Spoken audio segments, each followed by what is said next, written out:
Thank you, Dr. Jean. Now, how about let's take some questions that were already set in by our audience. I'd be happy to hear those. What do we got? All right. So the first question I have today is between doctors, specialists, and school. I feel overwhelmed with the sheer amount of information I have to keep track of for my child. What do I do?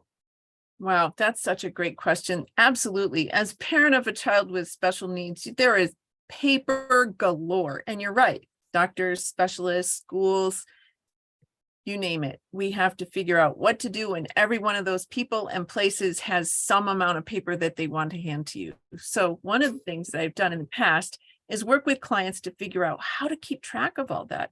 So here's my best fix yet. And it's not a great fix, but it's the best fix that I've come up with. Get a really big binder. They make a 4-inch binder. Most people get a 3-ring binder, get one of those big 4-inch binders.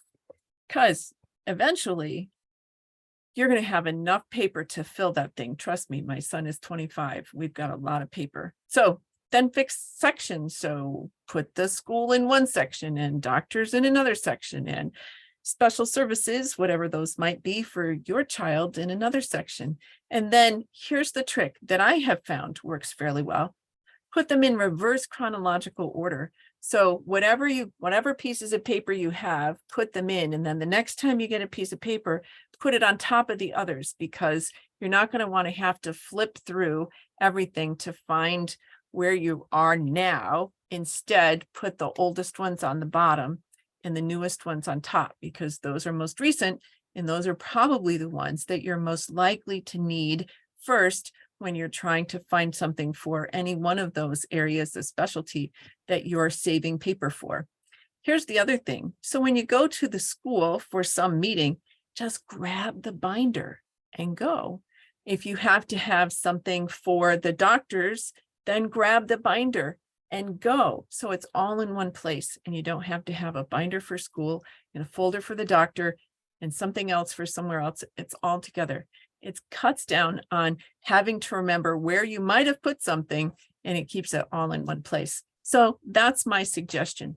You've got all that paper, put all that paper in one place, reverse chronological order, take it with you, then bring it back to the house, and it's in one place.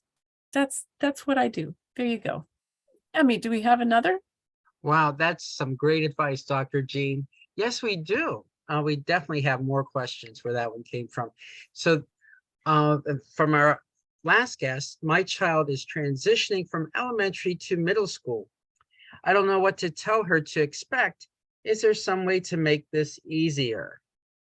It is. So one of the things that people don't think about is the fact that there are lots of transitions in school.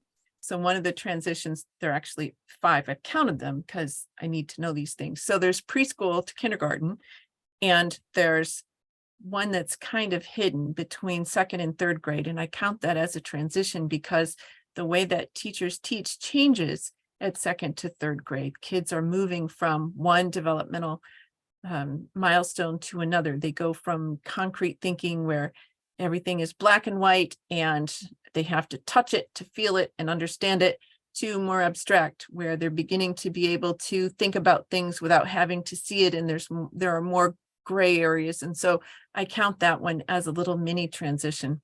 Then elementary to middle school, middle to school to high school, and then high school and out. And every one of those transitions, we have to stop and think about how it affects us as parents, because even though we're not the ones who are making those transitions affect us. And we also have to think about what we need to know and what we need to do in order to ease those transitions for our kids. And that's not just kids with special needs, that's kids, any kid who is making those kinds of transitions. What makes it special for our kids who have special needs is the fact that we need to think through, so everything that has happened in this school and in this way now needs to be moved and done sort of the same in the next school or whatever that is. And so what I like to do is think far enough ahead in a school year before the transition to begin to involve the people who are receiving our child in the planning for the transition into their learning environment. So in this example, I believe the mom said that her child was transitioning from elementary to middle school. And so I would then ask, fantastic, I'll finish my question and then we'll find out more about Angela. Here we go. I would want to know what the receiving school needed to know about my kiddo, and then I would backward plan. So at what point does middle school staff need to be involved in the plan for the transition from elementary school? And are there things the middle school that the elementary school needs to know about, and they can begin to practice or integrate into what they're doing so that when our child actually transitions to middle school, they're more prepared for those changes that they might experience at the middle school. So that's how I would answer that question. There you have it. Angela, so happy that you're here. Hi, how are you? Doing well, thanks. Emmy, take it away. Uh, Thanks, Dr. Jean. My name is Emmy. I'm your host for tonight. I've known Dr. Jean for 10 plus years. And I'm fortunate to, I know I'm old. So I'm fortunate Not enough me. no, not you at all. So to introduce you and let you take over and let you do your presentation for Secret Handshake. That's awesome, Angela. So glad that you could join us this evening. Emmy's going to pull the PowerPoint up so I can show you who we are besides just this picture that you see here. Where are you joining us from, Angela? Thank you all for having me. Oh, we're so glad you're here. Thank you. I happen to be in Atlanta. Fantastic. We were just in Atlanta last fall. Oh, wow. Great to see that. Oh, spring, winter. Emmy, when were we there? February. February. winter. Yeah, it wasn't too long ago. No, it wasn't too long ago. No. Oh, that was last winter, you say? Yeah, this past February. Mhm. Oh, February this year. Oh, okay, Yeah. great. Wasn't too long ago. It's a shame I didn't get to see you all. Maybe next time. Maybe next time. Yes. So while Emmy is doing that, let me tell you, Angela, that the Secret Handshake came about because I'm Dr. Jean, but I'm also the parent of a child with special needs. And when I started doing parent advocacy and I would introduce myself as Dr. Jean, people would get really, oh no, I don't need another one of those people that has a title in front of their name. And I'm like, no, it's okay. I know the secret handshake of being an autism mom. And that would, you could see them visibly kind of relax and say, oh, she's one of us. So that's where the secret handshake came from. How cool is that? Yeah, I think so. I do special needs advocacy too. And yeah, and I found myself doing so. I used to be a former life skills trainer with developmentally disabled, and my son was also diagnosed years ago. And so with me starting to get him into the school system and just the ups and downs that I've encountered, I start learning and educating myself on the process. Then I started sharing with other parents, and it just dawned on me one day. I said, why don't I just do this for a profession? And my background supports that. And so I also try to make sure people are aware that even though I'm assisting you with your IEP meeting, I too have IEP meetings to look forward to as well. So, Absolutely. Right. I sit on Gives both sides of the table. Yeah, as a special point of view, doesn't it? Yes. And it does lower their defenses, if you will. So absolutely, it does. So yes. Emmy, if you would go on to the next one, that would be helpful. So we're just going to talk about who we are and what brings us here and how we can support each other and what we do next. That's kind of the agenda. And then if we move forward, Angela, we already started some of what's on the next slide, and that is who we are and how we got here and who our special people are. So Emmy's going to hit the go forward one. So, oh my goodness, here is my reason. Here is my son Alex, and he's one of the reasons that I'm here. So your son's name, Angela? That's Xavier. And Xavier. it's no mistaking that y'all are mother and son. I can tell you. The picture on the left, we got matching haircuts and we thought that was pretty cool. And we enjoy musicals, so there's a theater here locally, and so we go out to we do all sorts of things. So yeah, there really is no questioning, is there? We Oh, look without a doubt. a little bit alike. There you go. How old Mhm. is Xavier? Xavier is 18. Fab. That's great. Alex will be 26 in September. Oh, okay. What day? The 23rd. Why do you ask? Okay, September 28th for me. Oh, yay. Good. That's awesome. Terrific, terrific. And then Yes. we go on to the next one. And I can tell you that there we are. That's Alex and I. We were being interviewed for an organization that we have supported for a long time. And I have advocated for and with parents of children with special needs for a very long time. And I was a teacher long before that. So my entire adult career has been spent with individuals with disabilities and the people who love them or work with them or support them. So that's what I do. Angela, did you come with questions? How can I help you? Oh, I'm always willing to learn, there's so much to learn, and I surely don't think I'm the Rosetta Stone of it, that's for sure. I So, don't think any of us are. right, it's ever expanding and just inexhaustible with the information that's out there. So I'm always loving to banter with people and gain knowledge. So There you go. So what's on your mind? What do you want to banter about? oh well, I will say that now that a lot of the dust has settled with me having an 18-year-old now, different ball game for me. Boy, isn't it? Yeah, Yeah, absolutely. yeah, because you have to think about transitioning and Mhm, all of those different things, and mhm. I'm still navigating that, I will say. Yeah. And it's an undertaking to say the least. So And how involved is Xavier in the planning? I always try to involve him because I don't just want to be solely responsible. I want him to have some input because Absolutely.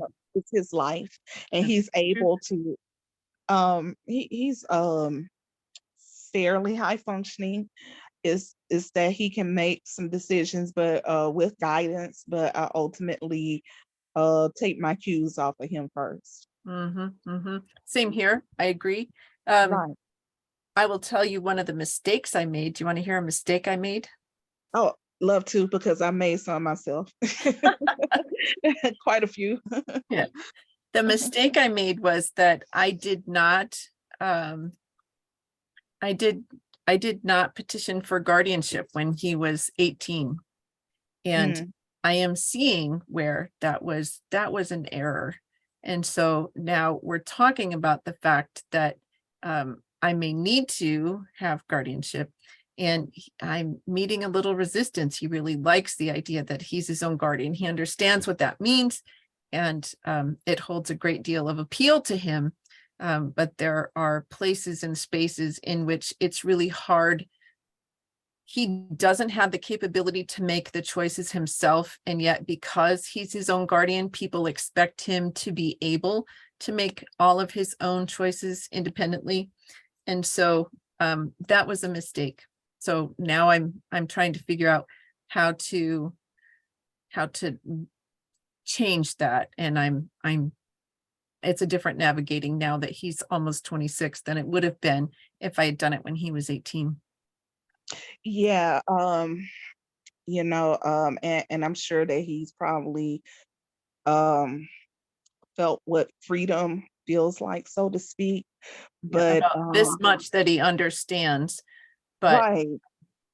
yeah, it's it's problematic. I also learned, and I don't know if this is true in Georgia, but I Mhm. learned, I'm outside Chicago, and I've learned here in Mhm. Illinois that if he is going to live in a group home, and that's his goal, that's what he wants to live in a group home, Mhm. that I have to be his guardian in order for him to be in a group home. Yeah, Is that I've true in Georgia? I've heard different things, just like I know Xavier wants to take part in some like educational programs that cater to his demographic. And so some of them actually won't take you if you have a guardianship. So Mm, like they I think they want the opportunity. It kind of depends on what it is. It's kind of like it'll kind of have you hopping from one foot to the next. Some may require it and then some don't. Or you can have I think conservatorship, but not mm, exactly a guardianship, right. because their reasoning for no guardianship with a few of these like educational programs where they have like the dormitories, and it's kind of like the whole college setup, Mhm, uh, and they can stay on campus, right. um, because they pretty much don't want to, I guess, because if you have guardianship, then their hands are kind of tied in what That's right. they can do. So it's kind of restrictive on their end, and it just wouldn't bode well, I suppose, seeing that Mm, they're not with you, and then they'd have to call and yep, that makes total sense. yeah. So maybe a medical power of attorney and a financial power of attorney would be enough so that if anything happened, you could still step in and help. Yes, that's what I'm seeking, because he's gonna need a lot of my intervention, and he does look to me for some things. He does what he can, but then when he notices that Mhm. I guess he's above his wheelhouse, then Yeah, he'll kind of, you know, um, yeah. you know, So is step. he going to continue in some kind of school-based transition program 18 to 22? Well, he's still in high school and he Right. loves school so much, so I'm just gonna let him attend to the day before, you know. Absolutely. Yeah. Absolutely. That's what Yeah. I did too. Yep. Yeah. Yeah. I spoke with a parent yesterday, and her daughter's 18, and I guess they were just kind of worn out with school, but her daughter's graduating this year in the Mhm. next week or so. And so she's looking for something, or like transition with the Georgia vocational Mhm. rehabilitation. Hmm. Mhm. That makes So sense.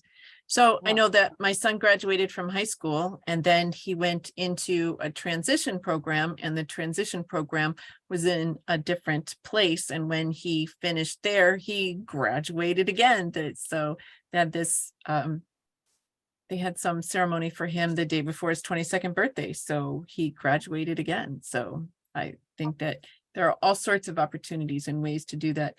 I have found in my experience that some of the kids who um, graduated 18 and then go right back into their school for their transition program, that's sort of confusing for them.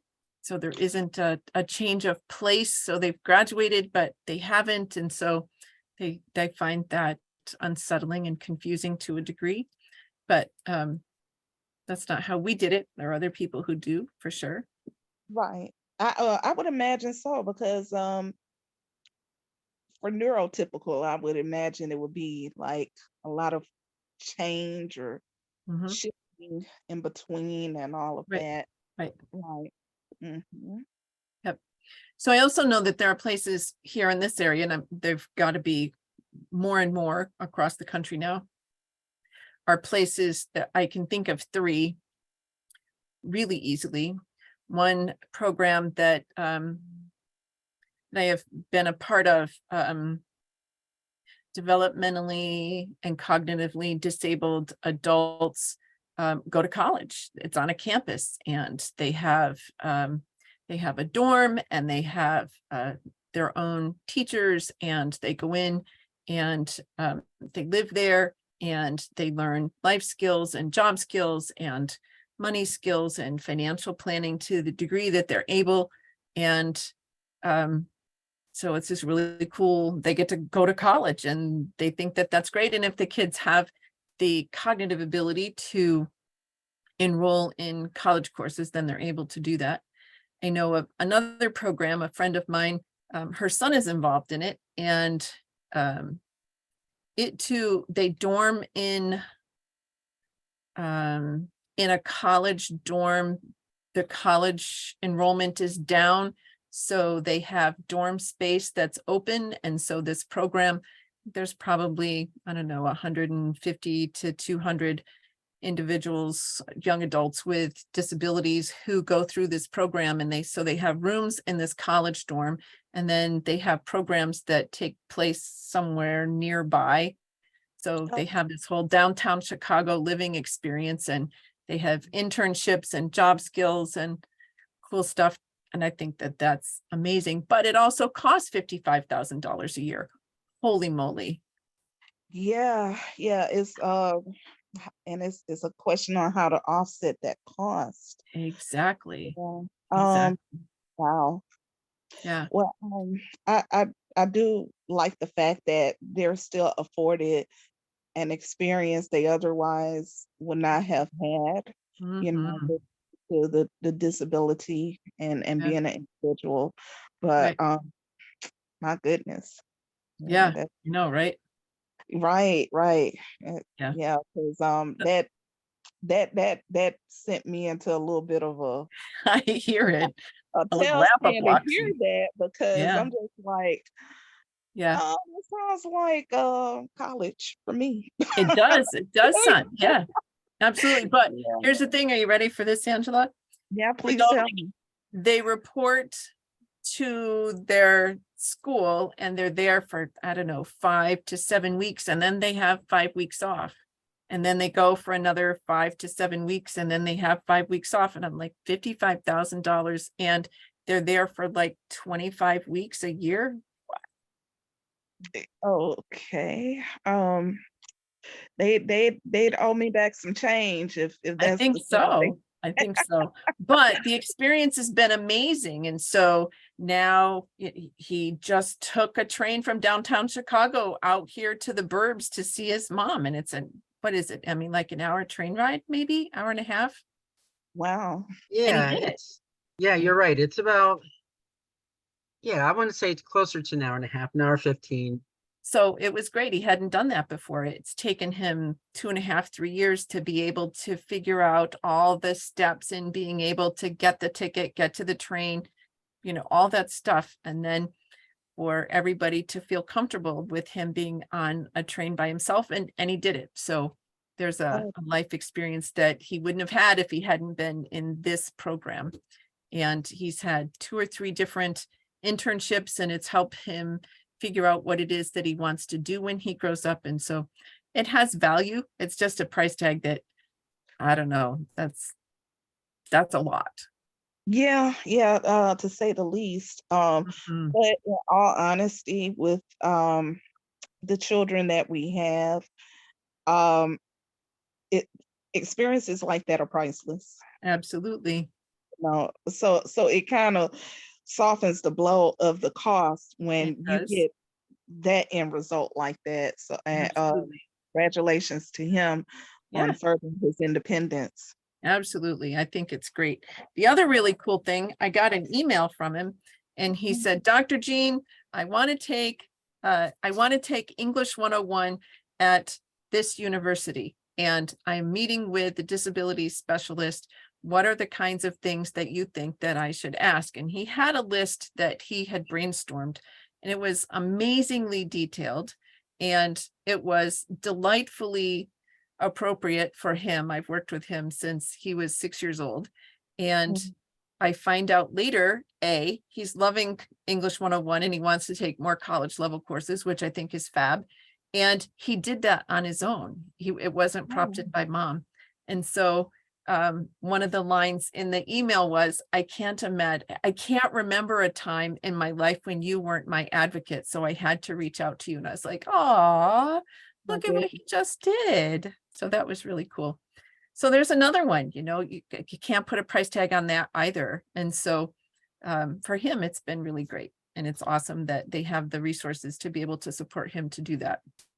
And I love that these moments come full circle. Mhm.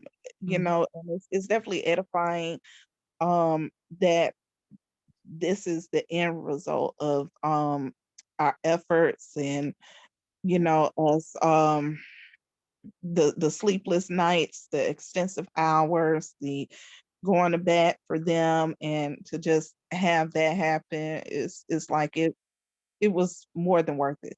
Absolutely. Hmm. Absolutely. Hmm. And there's one more. There's a university nearby that has now built a dorm for individuals who have special needs and have integrated um, content level teachers who have gone on, like I have my doctorate in special education, but I also have content knowledge in a whole bunch of different areas. And so they have hired professors to be in different departments to support individuals with disabilities within the different departments on the campus. And so I think that that's really innovative. I hadn't heard of that before either. So that's really cool too. That is amazing. It's so great to hear that more and more inclusion is happening. Mhm. Well, That the world but is it has to, that right. 1 in 8 individuals is identified as having autism, and that's just autism. That doesn't count all the other alphabet soups that are out there that make individuals neurodiverse. And so um, And we my have daughter to. is, oh, excuse me. Oh no. Um, yeah, my daughter is neurodiverse. She has ADHD diagnosis, and she's 23, and she you know she's had some trials with school. She's trying again. She's really working hard to make her way back into it, and I'm definitely trying to support her with that and all. And she's seeking disability services to further assist with that, because she didn't at first. She tried to make a go of it on her own, but I really just tried to tell her that, you know, it's no problem in getting support services if that's what you need. And I know that you tried to do it on your own, but it's just that that's what's necessary for you to assist you and accommodate you to be your best self. So it's no Absolutely. harm in And that. there are laws that will support her entire adult life. And so being able to self-advocate in a place where it's really safe to do so, like a college environment, is good practice for whatever she may have to do when she's out in the workforce and she needs some accommodation. And then she'll have language and experience in being able to ask for those things. And I think that that's an invaluable skill. Right. It definitely is a precursor to other aspects in her life to where Mhm. she'll kind of hone her skills and speaking up and making sure that she gets everything that she needs to make her maximize her productivity and her Mhm. work experience. Right. I Hmm. think that's awesome. What's I, her I think area of interest? she is really leaning towards psychology, but she's also expressed interest in wanting to be a motivational speaker. Cool. Both Mhm. really awesome paths. Oh, That's great. I think she'll be great in both areas. Cool. Mhm. What else is on your mind? That was fun. Little trip down transition. I know, right? I know. Um, Another thing that's on my mind is the fact that I really would like for Georgia to um, put on the forefront the things that they offer for special needs families, because I always refer to it as buried treasure without the map, because it's there, but how do you get to it? How do you access it? And so it creates a lot of digging, Mhm. and um, it makes it hard for a lot of families. And a lot of the things that they offer aren't exactly public knowledge. Even things I found when I've spoken to um, people that are like social services or things like that, Mhm. they're like, "Oh, that exists," and I'm like, "Uh-huh." Yeah. you know. So yeah, I mean, I also uh, found it really frustrating that sometimes it exists in one county and not another county. So it's not only super secret, but it's not consistent. And so that causes its own problems as well. So I absolutely agree with you. And I'm not sure how to bring about change in that regard, other than to make sure that groups that we are a part of or circles that we are a part of have information. And you know as well as I do, Angela, that as the parent of a child with special needs, an awful lot of it is um, coffee circle to coffee circle, or I don't know if your kids were ever involved in Special Olympics, but mine has been. And the news that flies up and down the numbers of moms and dads and aunts and uncles and grandparents that are at a Special Olympic event is amazing. Have you heard? Do you know? Um, have you found out about? And so it's keep up and pass it along. And it's that grassroots word of mouth that is most effective. And I don't know if the state wants everybody to know about everything that's available. And I think that that's the truly sad part. And so I don't know if you have ever been involved in a group such as this, but at one point I was involved with a group called the Advocacy Network. And we were a group of parents, probably, I don't know, 50 to 75 strong. And we would go to our state capitol, to our state legislators, and take our kids with us and make sure that we were visible and in large numbers, because they need to know that we're out here and we're constituents. And those are some of my son's favorite memories, because he'll say, when he goes to vote, he'll say, "Oh, mama, I shook that person's hand. I want to vote for them." And I was like, well, there you go. That's how he's going to make his decisions. But it makes an impact. So the people who care are the people who share. And that's how we get the word out. oh yeah, like I say, sharing is caring, and I do try to make sure that I'm in different spaces that pertain to us. And I do try to like they call it ear hustle, and try to keep my ear to the street and see what I can find, to help myself as well as others. And Mhm. I've had several little sidebar conversations where we've dispensed information. I've traded some information for someone else, or I'll say, "Oh, by the way, do you know about this? And did you hear about that?"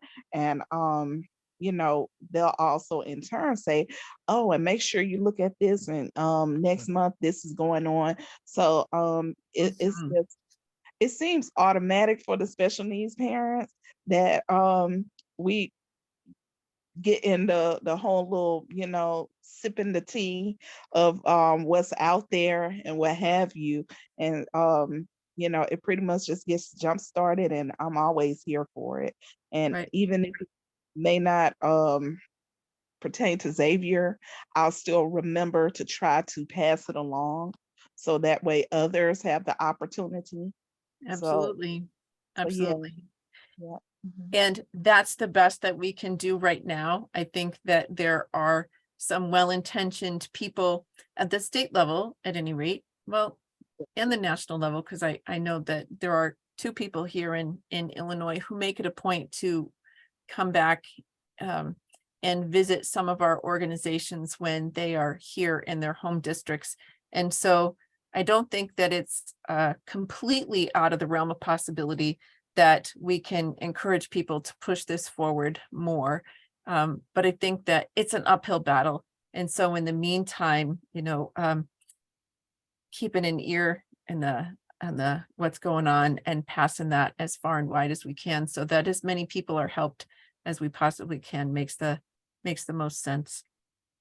Oh, absolutely, Dr. Jean. And just the fact that that we show up in numbers to let them know that Mhm, we're no longer the one out of 1,000. mhm. Like years ago, the numbers are becoming more and more prevalent.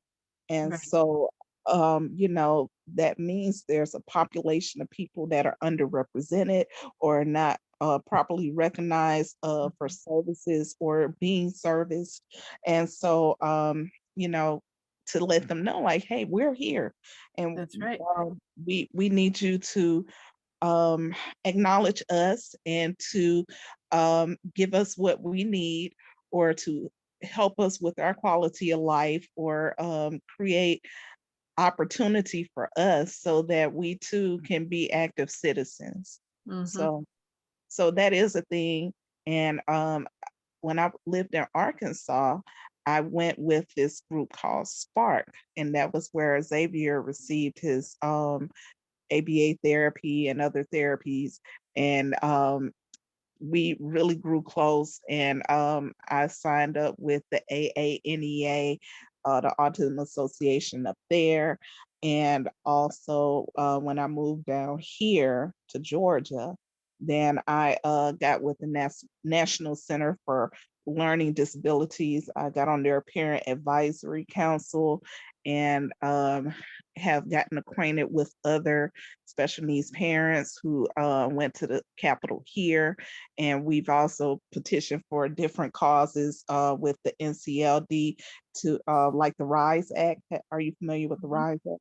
Uh-huh. Yeah. So yeah, so we went down there, trying to make them aware that this is something of interest of us, and for them to please consider that for our students. And I have two kids that would benefit from that. you know um and so just trying to make a presence known with the representatives and the powers that be in our state and local government. I think that it's interesting to hear you speak about those things, Angela, and think about the length of time that I have been doing this kind of advocacy, and Mhm. how groundbreaking it was when autism was added to the IDEA law, or Right. how many times I wrote letters and made phone calls and delivered postcards and walked up and down streets and said, we really need the ABLE Act. We really need to be able to put our children's money in some place so that they have something besides, the $2,000 a month that they're allowed. Otherwise, they're not going to be able to keep their entitlements. And the Right. absolute joy when the ABLE Act was finally passed, and to know that, I have been parts of groups and circles of people who are like-minded and determined to make a difference. And so I'm so glad that you're here, and to know that you two are out there making a difference in places and spaces that I'm not. That means that we've got more covered, right? Oh yeah. And there are other like-minded people like us, out there who too feel the same way. And when you crunch the numbers, even with like them having their benefits and things like that, and you know that puts them below the poverty line. That's It 2,000 absolutely net. does. And Does. so it essentially says, like, well, just for it to make sense with us, you can't exceed poverty. You have to pretty Ever, much be, yes, you have to pretty ever. much be destitute. So Mhm. never mind the fact that you deal with this disability and you have to go through rigors with this, you can't have certain liberties that finances could That's provide right. Yep. to further enrich your life in other areas. I would go so far as to say that they're not allowed rights and privileges that Mhm. many other people are. So, Right. people in a sheltered workshop can't even make minimum wage, because if they make minimum wage, then they would lose their other entitlements. And it's their entitlements that allow them to be in a group home, because that's what the group home needs in order to meet whatever their stuff is. And so it's this crazy cycle, which is why it was so amazing that the ABLE Mhm. Act was passed, so that there is a safe place for them to have some other monies. And I'm sure that that there are special needs trusts, and that those trusts can be in place, and that can certainly help support their needs as well. But it feels like it's an awful lot of hoops to jump in order to make sure that our kids have a reasonable quality of life, not even an exorbitant quality of life, but just a reasonable quality of life. Yes, just so they don't have to make a hard decision of whether they can get a pair of shoes that month, or whether or not a bill needs to get paid, or if they may want to have a trip to the movies with friends and eat out or something. I mean, these are just everyday occurrences for their The rest peers. of us, absolutely, Right. Right. absolutely. Yeah. So I agree. I'm Good just like, stuff. oh, Dr. Jean, don't get me started on that. I know it's a biggie. It's a biggie. I was thinking earlier today, I'm doing a presentation this weekend, and um, the last time that I did a presentation that was this large, it was for 1,000 parents and families of individuals with disabilities. And I was the first speaker of several. And so they handed me a microphone and they put me on a stage, and I waited, and I didn't have anything prepared. This was off the cuff. And I simply started with, my name is Dr. Jean Hess. I have a son. His name is Alex. Mm-hmm. And they were taking away our supports. They were at the state level, they were taking away some monies that had been provided. And everybody got really quiet. And I said, and now they want to take away the money that support Alex and I as a 2-person family. And it got just chaos. It was amazing. So I don't know that I can bring chaos to the floor this weekend, but in prepping for it, I was like, yeah, I've done this before, so I don't really need to feel anxious. I know that I can stand firm in my beliefs and bring my voice out, and help my voice lift the voices of those who can't. And so it seems, Angela, that you are of similar ilk, cut from the same cloth, as they say. Oh, absolutely, because that is to my life, and those are resounding statements, um, and statements that are a million words in just a few words, you know, and you don't have to worry about getting someone's attention with that, because that more than certain it turned heads just to hear that, because a lot of people are like, the audacity, because it's just like, kicking a person when they're already down. It's just like, Yeah. what more are you going to do to this person, It's Well, already down. and don't you feel, though, that there are times when you say to yourself, how hard do I have to work just to get the basics for my child? Not even something that's extravagant, just the basics. And I think that that's one of the things that tends to wear us down over time. We don't realize the level of stress that we're living under until something happens, and we can just sit back and we're like, wow, I had no idea. But I think that that's one of the things that um, other parents, neurotypicals, don't understand, that daily weigh you down, weigh you down, weigh you down. How many phone calls have you made today, Angela, that have to do with how to take care of your kids with special needs? I know that I've made about 4, and I don't have time to make 4, but they had to be made, so you make time. Right. And it's kind of like, even though my daughter, she would, she's considered neurodivergent, but leaning more towards neurotypical, and I had her first. And so I had to learn what it was to be a special needs parent. And that was a change up. And is no getting groomed into that. Is that you have to hop into it mid stride, and then you're flying by the seat of your pants, Absolutely are. Right. No, and a lot of people, and some people, they'll drop a nugget here and there, for you, but ultimately it is pretty much you flying the plane on your own, and whether you're going to stay flying or whether you're going to crash in the ocean or something like that. And build it while you're flying. Yes. And with no blueprint. Right. Ah, Right. It's like, where does it come from?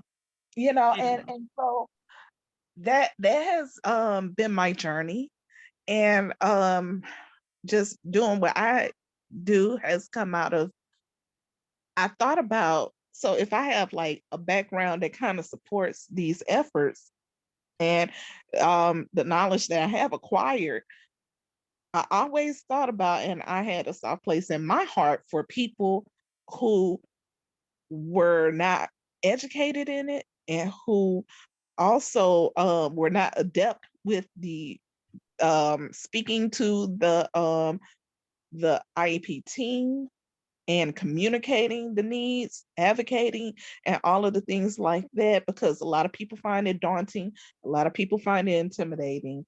And so that was also a motivator too. I said, well, I need to help these people, That's 'cause why there are Zoom roundtables, and that's why Dr. Jean is here, because I give back. I had to learn an awful lot as a parent, just like everybody else did. I have a doctor in front of my name, so I have lots of book learning, but the learning from my heart, because it's my child, is the same as any other parent. And so if I'm out here and I can give back, and people can learn something or take something away that is of value, then I have done something to help somebody else, and that's why this is here. So every third Tuesday, Angela, tell your friends, tell your circles of people that every third Tuesday at 1 p.m. Central and 7 p.m. Central, I'm here and I answer questions, and that's what I do. If they have something that they want to talk to me about, that's how they can. My calendar's there, askdrjean.com. And that's the whole thing, right? Because not everybody can do what we do as advocates. And I think that it's really important to recognize that there are people who need help, and that's what I'm here for. So I'm super glad that you were here. I hope that you come back and hang with us another time. That would be great. You have an open invitation for me, and I will take advantage of it as many times as I possibly can. I surely Awesome. thank you all for the warm reception, and I'm so glad to have made you all's acquaintance. Thank you so much. Thanks for joining us. Emmy, do we have anything else that we need to talk about? no, I think we're in great shape. Thank you again. It was so nice to meet you. You're such a bright energy, lovely person, and thanks for sharing with us. And I think we all learn and grow from each other. So, and thanks for letting me be part of this, Dr. G. Absolutely. So we'll be here. What's the date in June, Emmy? I Of never course, remember. of course I forget that too. I want to say it is Tuesday, June 20th, if my memory serves me Beautiful. correctly. Awesome. Then we'll be here twice, 1 p.m. Central, 7 p.m. Central. Thanks again, Angela. Best of luck to Xavier and to your daughter. You didn't mention her name, but I hope Her that all name's goes well. Ryan. Say it again. Her name's Ryan. Ryan, best to Ryan as well. And good luck in all you do and all the places that you spread the good word and help people be the very best parents and to help their special people. So thanks so much. Thank you so much. I will definitely save the date and share the date. And I'm looking forward to Awesome. further roundtables. Awesome. Thanks so much. Bye-bye. Bye-bye. Bye.